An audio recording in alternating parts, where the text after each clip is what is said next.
for today's episode, isa na namang napakasarap at napakasolid na recipe ang lulutuin natin ngayon gamit ang bangus. Pinalinis ko na nga pala ito sa EPSA Papa at aalisin ko na lang yung pinakamalaking tinik niya. Sobrang napakadali at napakasimple lang ng recipe na to, pero pag naluto sobrang napakasarap. Maraming salamat sa mga bagong viewers at followers dyan. Welcome po kayo dito. At hihiwain ko lang ang bangus sa ganito kalalaki. At i-share ko rin sa inyo ang buong proseso ng masarap na pagluto dito, kaya tara samahan nyo ko mga kasolid. Grabe, napakataba ng bangus, sarap ng tiyan. At after ko nga itong mahiwa-hiwa mga kasolid, ay hugasan ko lang ito ng paulit-ulit hanggang sa luminaw ang tubig para siguradong malinis. Shoutout nga pala sa mga magigiting nating Army Reservist ng 305 Ready Reserve Infantry Battalion ng Bataan. Maraming salamat po sa panonood. Saludo po kami sa inyo. At after ko mahugasan yung mga bangus mga kasolid, ilalagay ko lang sila dito sa tray na nilagyan ko ng cornstarch. Makakatulong kasi to para hindi sila magtalsikan mamaya at hindi sila dumikit sa kawali habang piniprito. At bubudburan ko lang ito ng asin at paminta. At shoutout nga rin pala sa mga masisipag nating workers dito sa Pinas at sa ating mga bayaning OFW. Mag-ingat po kayo lahat dyan. At binabati ko nga pala ng happy 39th founding anniversary ang Banban Municipal Council, Pibeta Ro Confraternity. Maraming salamat po sa suporta. Bale, minessage ko lang ng konti ang mga bangus para pumasok ang lasa sa loob. At sakto naman, mainit na yung mantika, start na tayo magprito. At siguradong nakatutok din ngayon ang Tiglaw at Olidar family ng Concepcion Tarlac. Maraming salamat po. At habang naghihintay tayo mga kasolid, gagawa muna ako ng napakasarap na sauce. Bale, naglagay lang ako ng toyo, kalamansi at oyster sauce. 10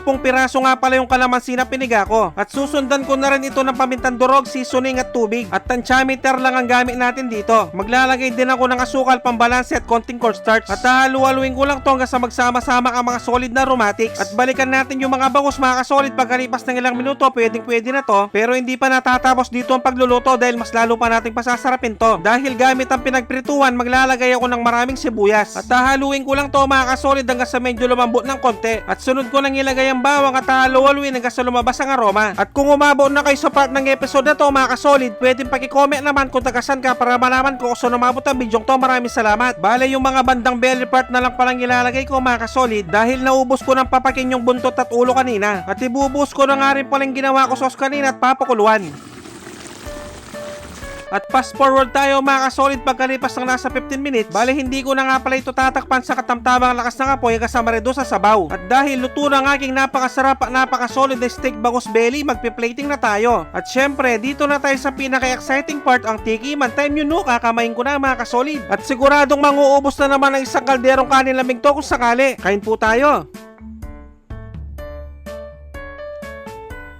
Sus Mariosep, kanyama na po. Grabe mga kasolid, napakalasa at napakasarap. At mapapakanin ka talaga pag natikman mo to. At siguradong natatakab din ngayon si Kat Castrense ng Florida Blanca, Pampanga. At pag ganito talagang kinakain ko mga kasolid, hindi ko talaga mapigilang sumubo. At syempre, bibigyan ko na kayo ng pangmalakasang perfect bite para dito mga tampu.